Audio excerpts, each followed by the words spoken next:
കളിക്കളത്തിലെ പരിക്കുകളെ ഇനി പേടിക്കേണ്ട. എല്ലാവിധ സ്പോർട്സ് ഇഞ്ചുറികൾക്കുമുള്ള സമഗ്ര പരിഹാരം ഇവിടെയുണ്ട്. ABC orthopaedic hospital, near Kairali theatre, Calicut road, Manjeri. 11-12 വയസ്സ് പ്രായമുള്ള ബാലികമാരെ ലൈംഗിക പീഡനത്തിന് ഇരയാക്കിയെന്ന കേസിൽ 50-കാരനായ രണ്ടാനച്ഛന് ഇരു കേസുകളിലും 60 വർഷം വീതം കഠിന തടവും 45,000 രൂപ വീതം പിഴയും ശിക്ഷ. മഞ്ചേരി സ്പെഷ്യൽ പോക്സോ കോടതി ജഡ്ജി KS വരുണാണ് പ്രതിയെ ശിക്ഷിച്ചത്.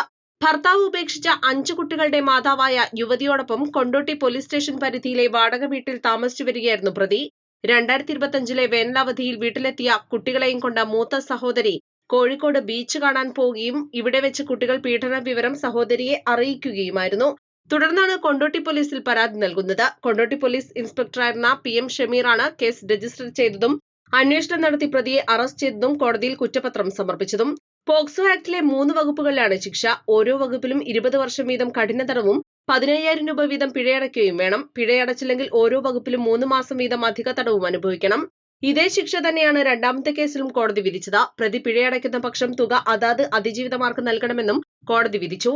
കൂടാതെ സർക്കാരിന്റെ വിക്ടിം കോമ്പൻസേഷൻ ഫണ്ടിൽ നിന്നും ഇരു അതിജീവിതമാർക്കും മതിയായ നഷ്ടപരിഹാരം ലഭ്യമാക്കാൻ വേണ്ട നടപടി സ്വീകരിക്കണമെന്നും കോടതി ജില്ലാ ലീഗൽ സർവീസ് അതോറിറ്റിക്ക് നിർദ്ദേശം നൽകി. പ്രോസിക്യൂഷനു വേണ്ടി ഹാജരായ special public prosecutor advocate A. Somasundaran 18 സാക്ഷികളെ കോടതി മുൻപാകെ വിസ്തരിച്ചു. 18 രേഖകളും ഹാജരാക്കി. പ്രോസിക്യൂഷൻ ലൈസൺ വിംഗിലെ assistant sub inspector N. Selma പ്രോസിക്യൂഷനെ സഹായിച്ചു. പ്രതിയെ ശിക്ഷ അനുഭവിക്കുന്നതിനായി തവനൂർ ജയിലിലേക്ക് അയച്ചു. East Live, Manjeri.